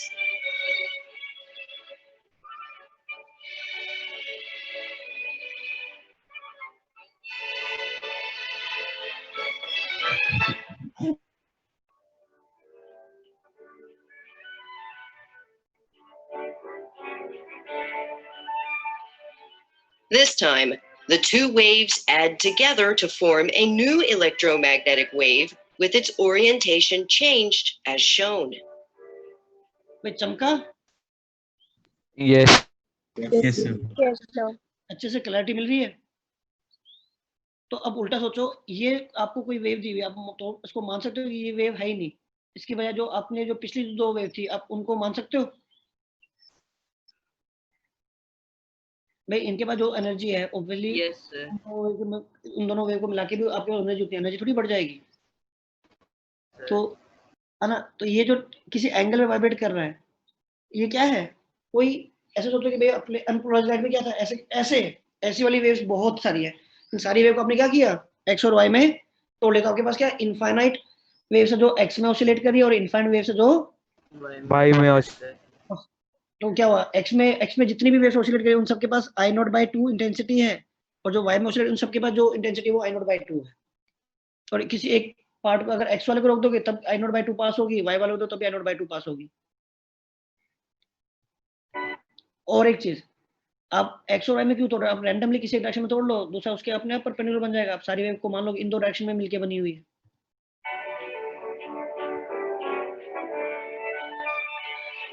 Now let us consider yet another scenario. This scenario is the same as the previous. देखो इसमें क्या है, इसमें जो ओवरलैपिंग है, अभी तक ओवरलैपिंग हम ऐसे किए थे दोनों का 0 0 एक साथ आया था, वेव को अच्छे से ओवरलैप कराया, जहाँ पर 0 0 एक साथ आ रहा है, यहाँ पर 0 एक साथ नहीं आएगा, ये हमारे सिलेबस में नहीं, ये अब ये सर्कल में घूमी होगी लाइट को ना, ऐसे ट्विस्ट हो रही होगी हेलिकल की तरह। ये देख लो, ये normal Now let us consider yet ये अपनी स्टैंडर्ड है, another scenario. हम ये पढ़ रहे हैं। This scenario is the same as the previous one. मान लो परपेंडिकुलर है दोनों, Except that in this case, one of the two original electromagnetic waves is ahead of the other one. इसमें क्या है, 0 पे 0 नहीं आ रहा ना?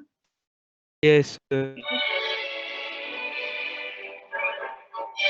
As before, the electric fields will add like vectors.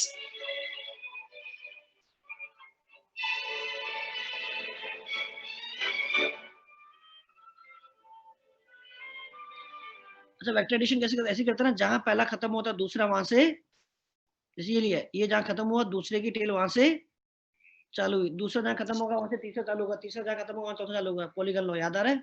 Yes, sir. Yes, sir. Yes. इन सब के arrow बना देंगे।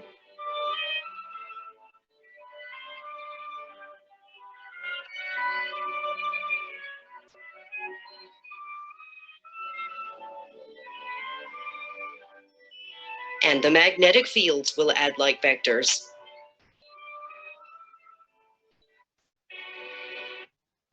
ऐसे बन जाएगा।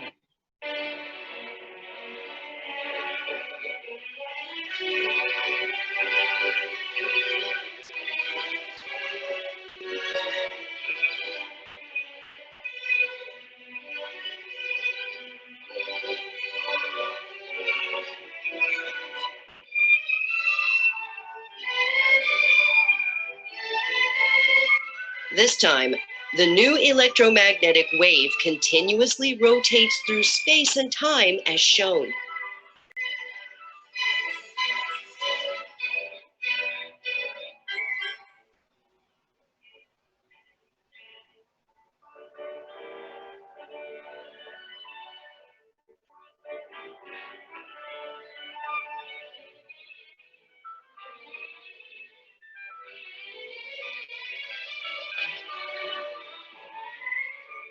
दिख रहा आपको, ये तोड़ के दिखा दिया उन्होंने,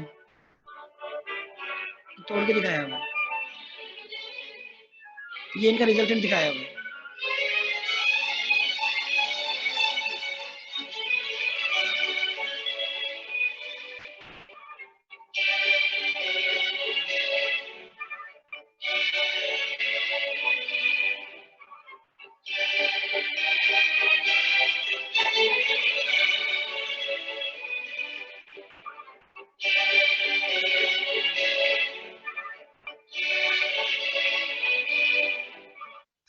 let's consider a slightly different scenario.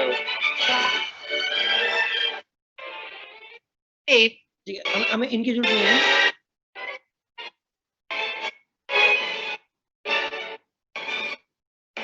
to form the opposite direction of the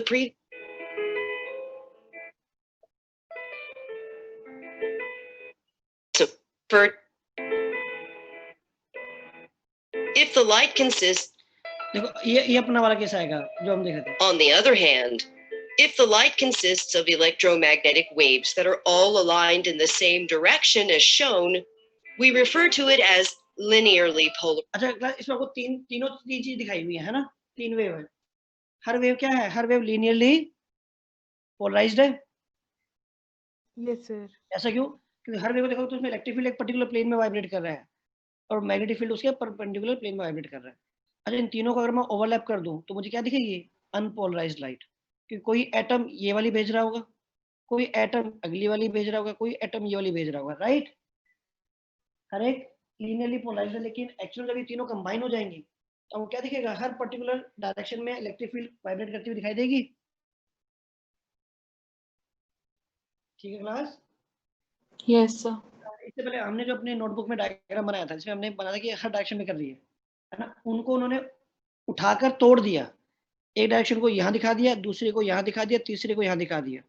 और अब क्या करेंगे? तीनों को ही पोलराइजर से पास कराएंगे। इसका भी अपना एक प्लेन फिक्स हो जाएगा, इसका भी अपना प्लेन फिक्स हो जाएगा, इसका भी अपना एक प्लेन फिक्स हो जाएगा। और उन्हीं सबको आपस में सुपरइम्पोज कर दोगे तो क्या होगा? सारी एक ही प्लेन में। भाई अगर मैं बोलूं कि ये जैसा भी है, ये भी यही सब एक्स में वाइब्रेट कर सकता है, ये भी सब एक्स में कर सकता है, ये भी सब एक्स में कर सकता है, तीनों सारे एक्स में कर सकते हैं, इनको आपस में सुपरइम्पोज कर दो। जो मैंने डायग्राम बनाया था अभी, सर्कल बना के उसमें बहुत सारे एरो बनाए थे रैंडम डायरेक्शन में। Yes sir. उनमें से एक को यहाँ रख दिया, एक को यहाँ रख दिया, एक को यहाँ रख दिया। अब तीनों को स्लिट से पास कराओगे, स्लिट मतलब तीनों को पोलराइजर से पास कराओगे, नेट बन के आएगा। उन नेट का जो भी, अगर नेट को वापस से क्लब कर दो, वो आपके फाइनल वापस से लाइट बन गई। light. Yes. तीनों पोलराइज्ड है, तीनों क्लब कर दोगे तो ये अनपोलराइज्ड लाइट बन जाएगी। तो अनपोलराइज्ड लाइट को इन्होंने तोड़ के दिखा दिया कि ऐसे ऐसे।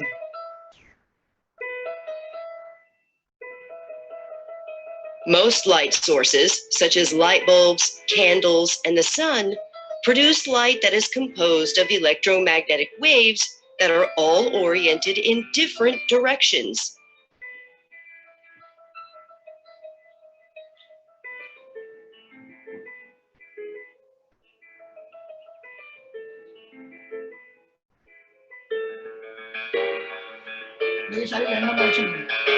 We refer to this as unpolarized light. अच्छा बताओ, ये कोई भी एक उठा लो, ये एक तो पोलराइज्ड है ना, ये भी पोलराइज्ड की तरह।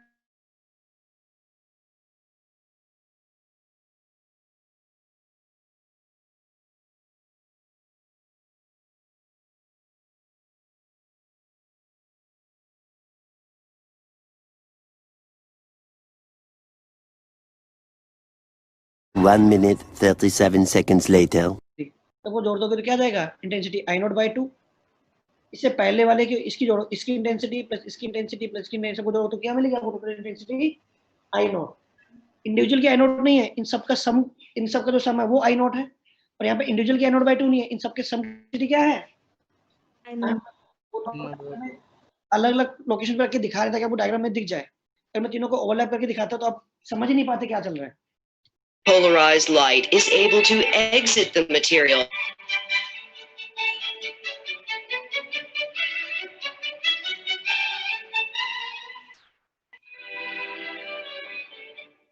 If the incoming light is already linearly polarized, and it is oriented in the direction in which the material blocks electromagnetic waves, then all the light will be blocked completely. Sir ये हमारा analyser हो गया ना? Analyser हो गया ना ये? हाँ, ये एनालाइजर। और एनालाइजर बोलने की जरूरत नहीं है, एनालाइजर भी तो पोलराइजर ही है।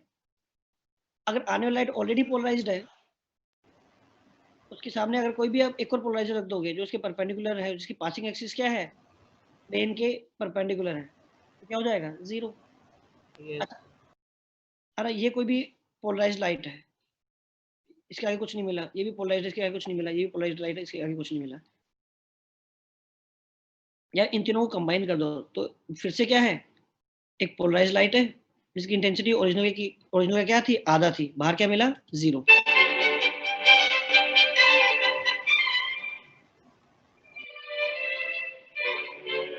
On the other hand, if we rotate the material, then the direction in which the electromagnetic waves are blocked will also rotate, and the light will now pass through.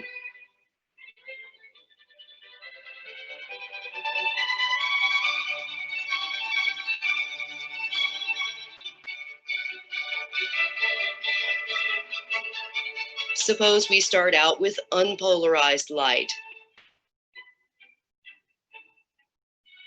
After it passes through the material, we will have linearly polarized light. We therefore refer to this material as a linear polarizer.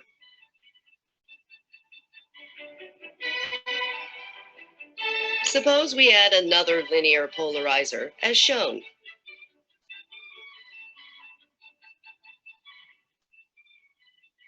Now suppose we rotate the second linear polarizer.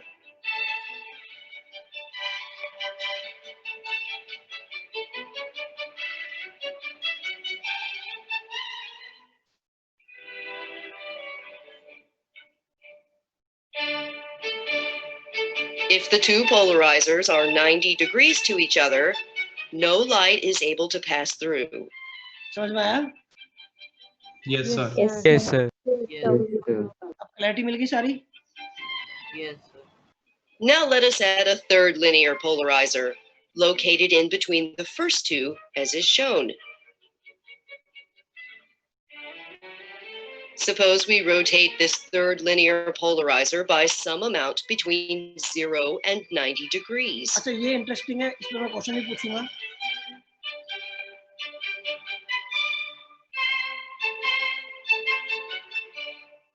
Light. अच्छा मान लो आपने theta घुमा दिया, तो पहले वाले से अगर एम्पलीट्यूड जो निकला था a/√2, इसके बीच में उसके बीच में एंगल थीटा है, तो अगला क्या निकलेगा? A/√2 cos theta. A/√2 cos theta. अब वो जो निकल रहा है वो थर्ड पोलराइजर के साथ कितने एंगल पर है? 90 माइनस थीटा पर है। Yes, sir. तो उसका भी क्या निकलेगा, कितना कंपोनेंट निकलेगा? Cos component sin theta. Sin बन जाएगा सर वो। क्या बनेगा? क्या मिलेगा? a/√2 का sin theta into Cos cos theta, फिर उसका sin थीटा, उसका sin. उसका स्क्वायर कर दो तो क्या टर्म बनेगी? a²/2, और a² क्या थी? I naught के I naught के corresponding amplitude. हाँ इंटेंसिटी, राइट। तो फाइनली क्या बन गया? I0/2 sin² theta cos theta. cos theta. Theta. Its axis for blocking light and for allowing light to pass through will rotate as shown.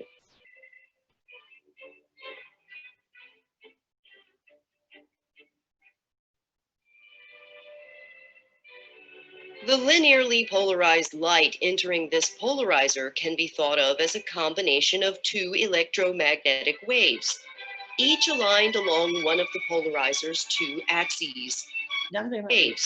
This इस red वाले को देखना, जो पहले ये वाला जो रेड है, इस रेड को ये वापस से रिप्रेजेंट करेंगे दो परपेंडिकुलर से। देखिए polarizer can be thought of as a combination of two electromagnetic waves. सही है? Yes. ऊपर आएगा, राइट?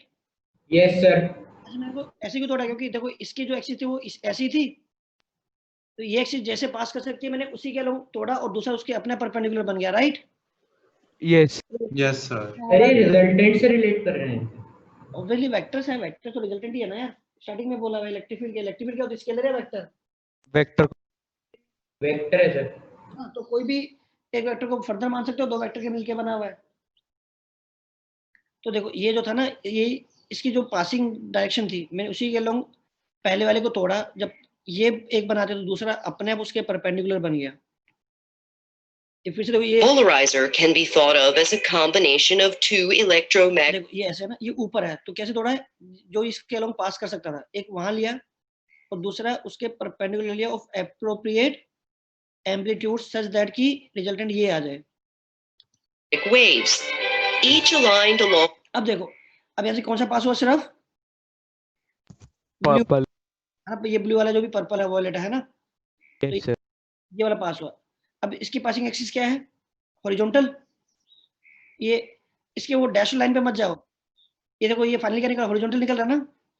तो फर्दर ब्लू वाले को भी कैसे मान लिया? ब्लू वाला दो कंपोनेंट्स में दो कंपोनेंट एक बनेगा हॉरिजॉन्टल, एक बनेगा उसी का वो परपेंडिकुलर में वर्टिकल। वर्टिकल वाला एब्जॉर्ब हो जाएगा, हॉरिजॉन्टल वाला पास हो जाएगा। one of the polarizer's two axes.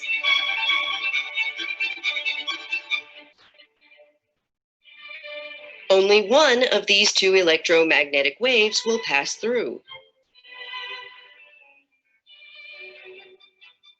Therefore, the net result is that the total electromagnetic wave has been rotated from its previous orientation. The new electromagnetic wave leaving this polarizer can also be thought of as the combination of two other electromagnetic waves, oriented as is shown. ठीक है ना? देखो ये वाला पास। One of these two waves has the ability to pass through the next linear polarizer. Clear है? Yes sir Polarizers rotated 90 degrees to added in between them.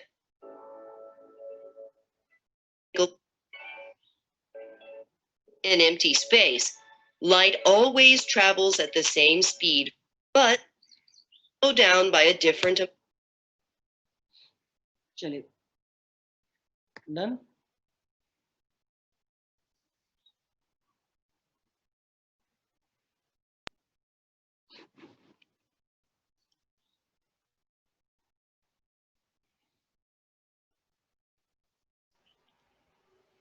Sir अगर आपको देखना है इसको, आप तो इसका स्क्रीनशॉट ले सकते हो यार, मतलब इस लिंक का, या फिर जो टॉपिक लिखा हुआ है जरूरत है, या फिर ओके से समझ आ गया?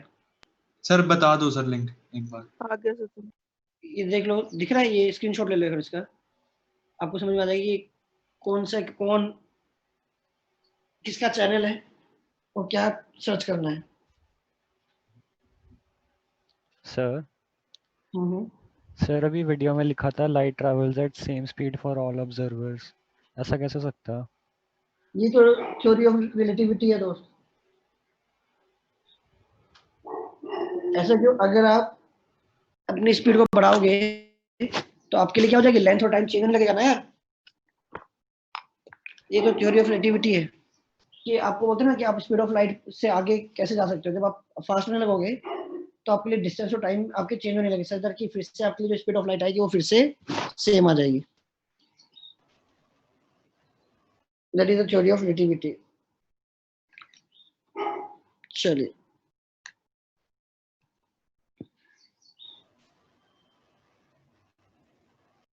ठीक है भाई, ये हो गया। ऐसे तो मैं आपको क्वेश्चन देता हूँ कि सिंपली आपके पास तीन पोलराइजर है, उसकी एक्सिस ये है, एक पोलराइजर जो इस लाइन के परपेंडिकुलर है,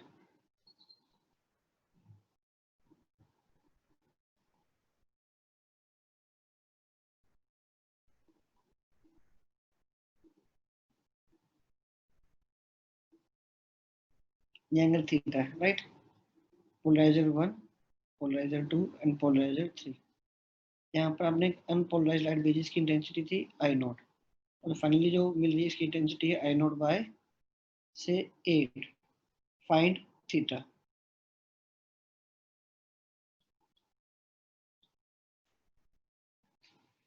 फाइंड थीटा।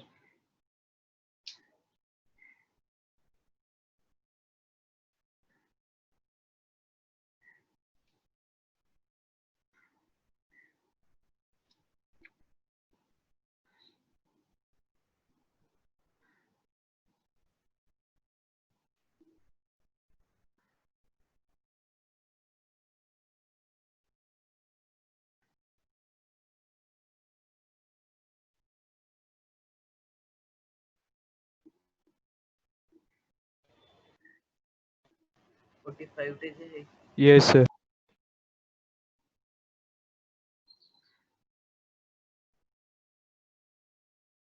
आ रहा है 45 degree? Yes, sir. Yes, sir. Yes, sir. 45. आना चाहिए sin स्क्वायर थीटा। मतलब अगर यहाँ से a है तो यहाँ कितना पास हुआ? a बाय उसका भी क्या पास हुआ? cos theta. तो जो यहाँ और उसका जो यहाँ से पास हो रहा है उसके साथ एंगल क्या है? 90 minus 90 minus theta.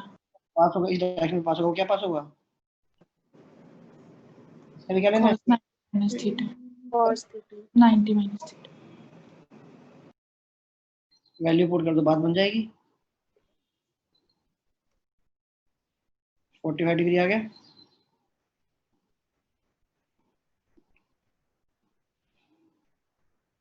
चलिए एक दो चीजें और। होमवर्क क्या है?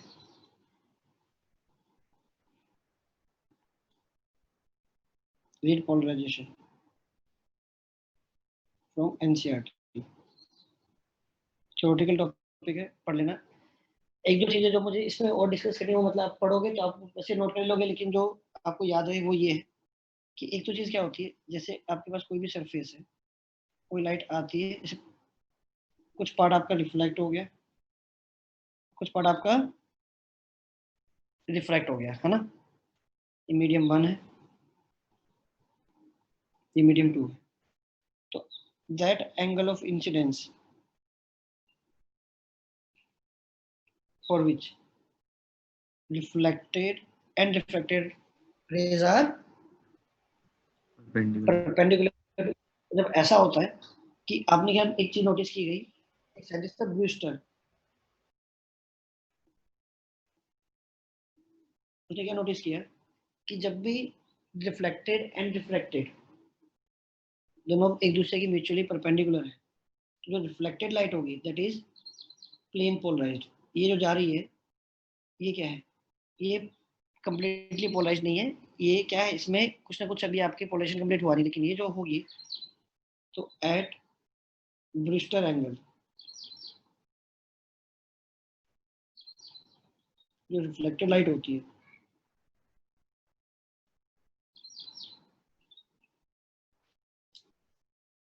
Plane polarised.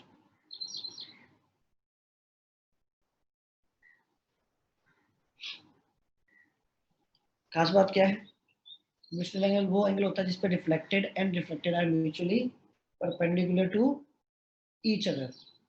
तो पहले तो परपेंडिकुलर होते हैं, और उस पर हमने क्या नोट किया कि भैया ये जो लाइट होती है ये पोलराइज हो जाती है। तो यहाँ से बता सकते हो ये थी, ये आई है, तो ये भी क्या है? आई हो गया। ये क्या हो गया?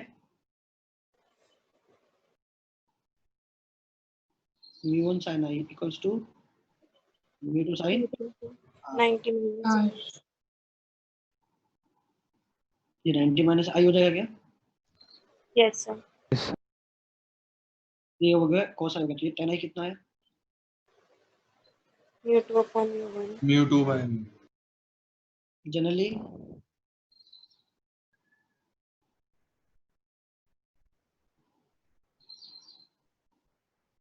ये mu2 by mu1। जनरली क्या है? mu1 क्या होता है? एयर होती है, तो ये क्या बन गया? tan i equals to mu2. और ये होता क्या है? जैसे कि ना पानी होता है ना, जैसे पानी होता है और आप यहाँ लेक साइड पे हो या बीच साइड पर हो आप, राइट। और मान लो मुझे पता है वो एक पर्टिकुलर एंगल है, सन यहाँ पर है, तो सन से कोई लाइट आती है टकरा के आंखों में आती है, ठीक है। जब एक टाइम आएगा जब सन ऐसी पोजीशन पर आ जाएगा सर कि अब जो आपके पास लाइट आएगी जब टकरा कर आपकी आंखों में जाएगी, ठीक है, तो उस वक्त ये 90 रहता है, तो that particular angle is I. तो अब आंखों में जो लाइट पहुंचेगी उसकी इंटेंसिटी कम होती है। अब बीच साइड बैठकर लेक के पास आप देख भी सकते हो कि एक ऐसा टाइम आएगा अगर दिन भर बैठे रहोगे उस वक्त आपको जो रिफ्लेक्शन है वो रिफ्लेक्शन काफी कम दिखाई देगी। और अब क्या कर सकते हो, अभी प्लेन पोलराइज्ड है, अगर आपके पास वो रेबन के ग्लासेस हैं तो अगर रेबन की ग्लासेस को अगर आप रोटेट करना चालू करोगे ना तो एक टाइम के बाद आपको एकदम अंधेरा दिखाई देगा। रीजन भी ये तो पोलराइज्ड है। हाँ, तो जब आप पोलराइजर को घुमाओगे तो जब उसकी एक्सिस के परपेंडिकुलर आ जाएगी तो एकदम आपको अंधेरा दिखाई देगा, इवन इफ अंधेरा हुआ नहीं है। अब ये एक्सपेरिमेंट किया जा सकता है, बट उसके लिए आपको पता होना चाहिए कि ये, अच्छा आप ये भी नोट कर सकते हो कि जब यहाँ से लाइट आती है रिफ्लेक्ट होकर, ये क्या है, ये कंप्लीटली पोलराइज नहीं है, ये क्या है, पार्शियली पोलराइज्ड है। पार्शियली पोलराइज्ड का मतलब क्या है, जो जो कंपोनेंट गायब होना चाहिए था वो कंपोनेंट भी कंप्लीटली गायब नहीं हुआ है। मैग्नीट्यूड है वो काफी, उसका मैग्नीट्यूड कम हो गया है, बट जैसे ब्रूस्टर एंगल पे पहुंचोगे वो एकदम जीरो हो जाएगा। तो other than any angle, other than Brewster angle, ठीक है, अदर देन ब्रूस्टर एंगल, तब भी अगर आप यहाँ बैठे हो तो यहाँ बैठ के अपनी शेड्स को अगर आप घुमाओगे, रोटेट कराओगे, तब भी आपको क्या दिखाई देगा, इंटेंसिटी में वेरिएशन दिखाई देगा। और अगर ये कम्प्लीटली पोलराइज्ड है तो एक टाइम आएगा जब ये पूरा पूरा जीरो कर देगा, और ये पार्शियली पोलराइज्ड है तो जब आप, एक ऐसी कंडीशन आएगी जब आपकी इंटेंसिटी बहुत ही कम हो जाएगी लेकिन वो जीरो नहीं हो पाएगी। रीजन भी क्योंकि अनपोलराइज पार्शियली ये ब्रूस्टर एंगल है। एक क्या होता है, एक होता है स्कैटरिंग से भी होता है, मतलब ये सब दिया हुआ है, आपको पढ़ना होगा, लेकिन मैं चाहता हूँ कि आपको बस याद रहे इसलिए अलग से मैं लिखा रहा हूँ कि ब्रूस्टर एंगल क्या होता है, स्कैटरिंग क्या होता है। जब लाइट आपके एटमॉस्फेयर में जाती है तो छोटे छोटे टाइनी पार्टिकल से क्या करती है, स्कैटर करती है। तो ये देखा गया कि ये कोई भी डस्ट पार्टिकल है या कोई भी पार्टिकल जिससे लाइट आके स्कैटर करती है, तो जो इसके परपेंडिकुलर डायरेक्शन में बैठा हुआ है इंसिडेंट लाइट की, तो यहाँ से लाइट स्कैटर होगी अलग अलग डायरेक्शन में, ठीक है ना, अलग डायरेक्शन में स्कैटर होती है। तो जो अगर आप इंसिडेंट के परपेंडिकुलर डायरेक्शन देखोगे तो दैट लाइट इज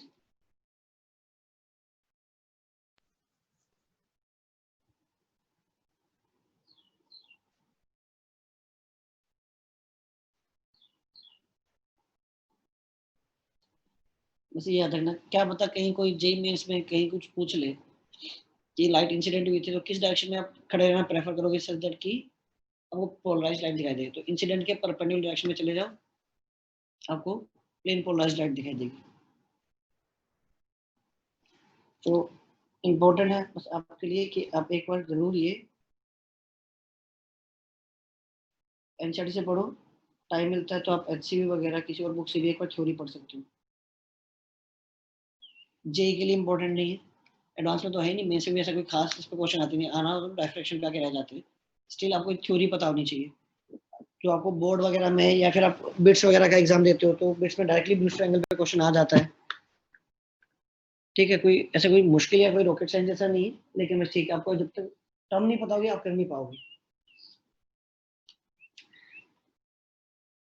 नोट कर लीजिए। सर सारी नोटबुक्स चल गई वन नोट की और पुराना वाला कंटेंट भी आ गया।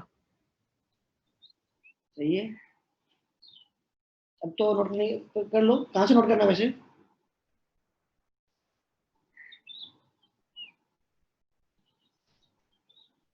मैं कहाँ से नोट करना बता दो। सर नीचे सर, का ही दिखा दो, नीचे का। ऊपर तो मतलब वो तो एक्सप्लेनेशन ही लग रही है सर। बस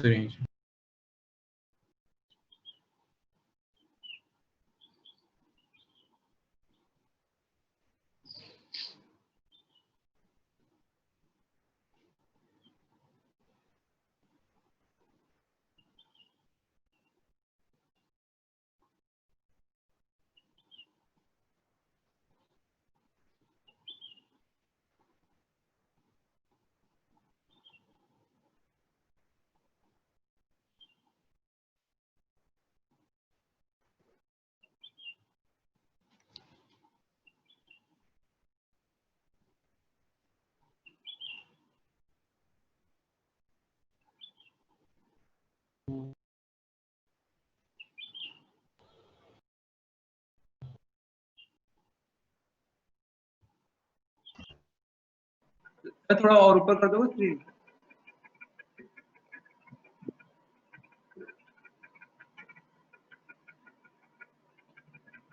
ये सर बस यहीं तक।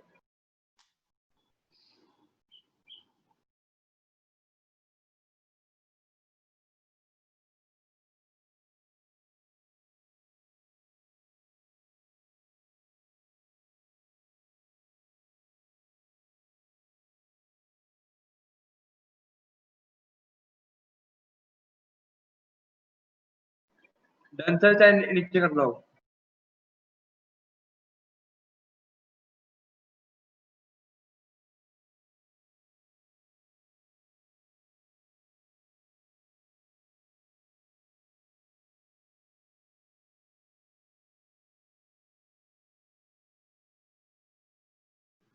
सर एक बार आप लास्ट वाला नोट बता दो, इसमें क्या लिखना था? नाइट परपेंडिकुलर, किसके परपेंडिकुलर खड़े रहना होता है?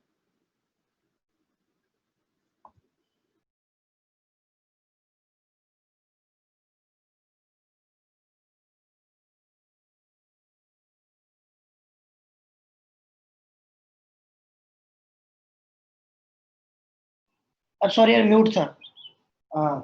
मैं ये बोला था, जो आप लास्ट टाइम पूछे थे वो कौन सी डायरेक्शन है? इंसिडेंट डायरेक्शन के परपेंडिकुलर डायरेक्शन में आप खड़े हो। जो भी इंसिडेंट डायरेक्शन है ना, उसके अगर आप परपेंडिकुलर डायरेक्शन में अगर आप खड़े हो तो वहां से जो स्कैटर लाइट आएगी वो क्या होगी? प्लेन पोलराइज्ड होगी, ठीक है। सर हम लाइट में एक लाइट को कैसे डिफाइन कर सकते हैं? मतलब वो तो लाइट तो एक बीम की तरह आती है ना हमेशा, तो एक पर्टिकुलर डायरेक्शन तो लाइट की डिफाइन कैसे करेंगे हम? जैसे सन से लाइट आ रही है तो आप डिफाइन नहीं कर सकते कि सन की लाइट कहाँ से कहाँ आ रही है। सर पर एक वो तो क्लस्टर ऑफ लाइट हो गया ना, मतलब वो तो एक बीम हो गया, बट एक सिंगल लाइट को कैसे हम डिफाइन करेंगे कि उसके परपेंडिकुलर खड़े रहने पर हमें प्लेन पोलराइज दिखेगी? तुम चाहो तो तुम बीम मान के कर लो। तुम यहाँ से टॉर्च लगाओ, टॉर्च से तुम लाइट डालो सामने दीवार की तरफ, और उस डायरेक्शन के परपेंडिकुलर डायरेक्शन तुम खड़े हो जाओ, है कि नहीं? अगर स्कैटरिंग हो रही है तो आपको जो लाइट आपको दिखाई देगी वो प्लेन पोलराइज्ड होगी। या जब सन से सन है, आप लेक में बैठे हो, आपको पता है कि सामने अभी सन है, सनसेट हो रहा है, तो आपको पता है कि वहां से जो भी वहां पे खूब सारी लाइट आ रही होंगी, आपकी आंखों में तो कुछ पर्टिकुलर लाइट ही पहुंच रही होगी ना यार। Yes sir. ना वो सारी सारी थोड़ी आ रही है। तो जैसे जो पानी पे गिरी, पानी से जो टकरा के कुछ रेज है जो आपकी आंखों में आई, दैट कैन बी पोलराइज्ड और अनपोलराइज्ड। तो जो आपकी आंखों को मिल रही है आप उसी को मान रहे हो जो आपको रिसीव हो रही है। तो जैसे आप कोई भी कहीं से भी लैंप लगा लो, आप आपने एक लैंप लिया, लैंप से आप लाइट को भेज रहे हो, तो पता है कि what is the this is the direction of motion. Beam की तरह सोच लो। अगर आप ऐसे करो कि ये है, क्या कहते हैं आप, कैसे सोचोगे आप कि आप 10 पार्टिकल ले लो, एक्सपेरिमेंट करते हैं। एक्सपेरिमेंट क्या करते हैं? लैब में से एक्सपेरिमेंट परफॉर्म करते हैं। एक गैस होता है, गैस का एक चैम्बर होता है। उस गैस के चैम्बर में क्या करते हैं, आपको पास एक टॉर्च से या एक बीम भेजी जाती है, और उसके बाद जिस डायरेक्शन में बीम जा रही है उसके परपेंडिकुलर डायरेक्शन में आप ऑब्जर्व करते हो, इंटेंसिटी मेजर करते हो लाइट की क्या आनी चाहिए। लाइट हर डायरेक्शन में स्कैटर हो रही होगी, तो अलग अलग डायरेक्शन में पोलराइजर रख के पोलराइजर को रोटेट करके देखा जाता है कि कहाँ पर आपको इंटेंसिटी में वेरिएशन मिल रहा है। तो गैस के चैम्बर में गैस के मोलिक्यूल से क्या हो रहा होता है? स्कैटरिंग हो रही होती है। जब बीम भेजोगे वो गैस के मोलिक्यूल्स की वजह से स्कैटर करेगी, और जब स्कैटर करके जब दूसरी तरफ पहुंचेगी तो आपको वो बीम बीम की तरह नहीं होगी, वो बीम क्या हो जाएगी? एक पूरा पूरा स्प्रेड हो जाएगा, पूरा पूरा लाइट फैल जाएगी पीछे की स्क्रीन पे। और जो इसके ऊपर वाला ब्रूस्टर एंगल है, इसमें देखो क्या होता है, जो लाइट आ रही है, अब जो मेरा जो प्लेन ऑफ वाइब्रेशन होगा या प्लेन ऑफ पोलराइजेशन होगा वो ये होगा, पैरेलल टू द सरफेस।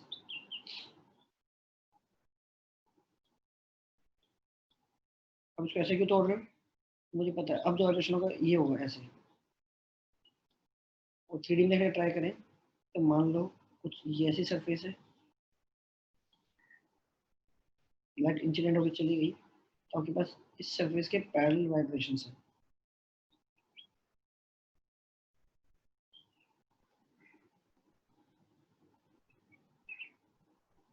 ये एब्जॉर्ब हो जाएंगे,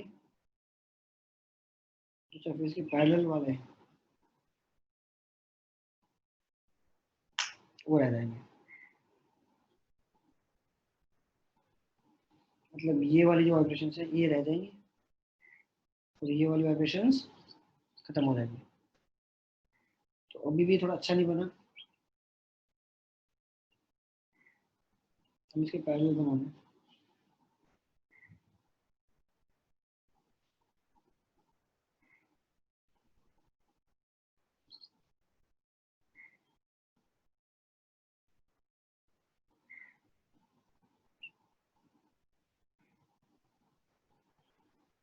ये वाले याद है तो ये क्वेश्चन आता है तो उसी को मैंने ये बनाया। अगर साइड व्यू देखूंगा तो मुझे ये वाला जो है ये वाले वाइब्रेशन क्या दिखाई देंगे, डॉट दिखाई देंगे,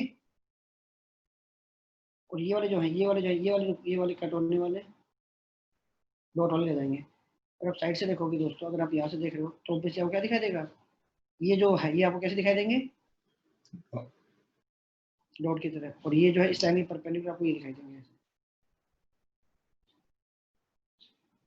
इंफॉर्मेशन बेस्ड कि यहाँ कोई पूछे कि कौन सा प्लेन ऑफ वाइब्रेशन क्या होगा, सरफेस के पैरेलल, ऐसा तो ये बस ये वाले आए टकराए और ये वाले एज इट इज उड़ गए और ये वाले एब्जॉर्ब हो गए।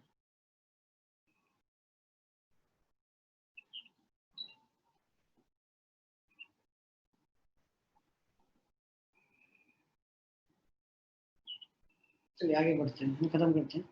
अच्छा अभी क्या अपना नेक्स्ट डिस्कशन है किसका, ईएमआई की शीट का और ऑप्टिक्स